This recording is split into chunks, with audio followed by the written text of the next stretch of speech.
অবস্থা কি করে হলো? ওই পার্বতী আমায় শেষ করে দিতে চায় আমার সৌন্দর্যের জন্য, সে কারণেই সে আমায় আঘাত।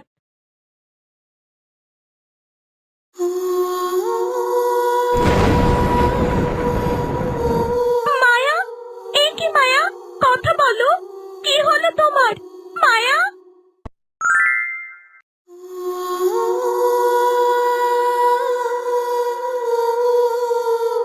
এ কি সারস, এত চেষ্টা করছি, মায়া তো কোনোভাবেই বেঁচে উঠছে না। কি বলছেন ঋষি বাবা? আমরা কি তবে কোনোভাবেই মায়াকে বাঁচাতে পারবো না? আমি তো আমার সাধ্যমতো চেষ্টা করেছি, কিন্তু মায়া তো কোনোভাবেই সাড়া দিচ্ছে না। হায় হায়, এ কথা বলবেন না বাবা। আমার বন্ধু কোনো সাড়া দেবে না? আমি কি তবে আর আমার বন্ধুকে দেখবো না?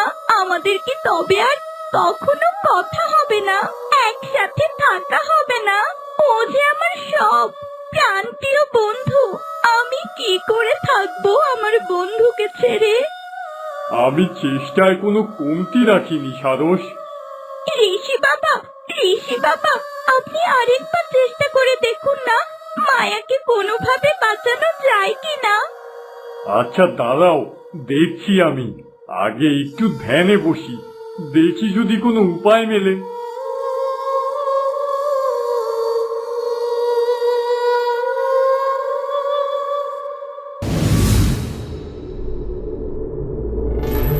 কি হে ঋষি, আমাকে কি মনে করে স্মরণ করলে শুনি? হে জাদুর ভবিষ্যৎ বলয়, আমি এই মেয়েটার মাথায় এই জাদুর মুক্ত রেখেও কেন তাকে বাঁচাতে পারলাম না, বলো সেটা। কারণ যেই সাপটাকে মেরে মুক্তটা তার কাছ থেকে ছিনিয়ে আনা হয়েছে, সেই সাপটাকে মেরে ফেলার কারণে এই মুক্তটার শক্তি সাথে সাথে নষ্ট হয়ে গেছে। এখন আর এই মুক্তটা কাজ করবে না।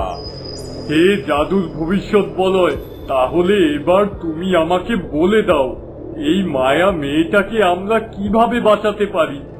দাঁড়াও, আমি একটু দেখে নেই।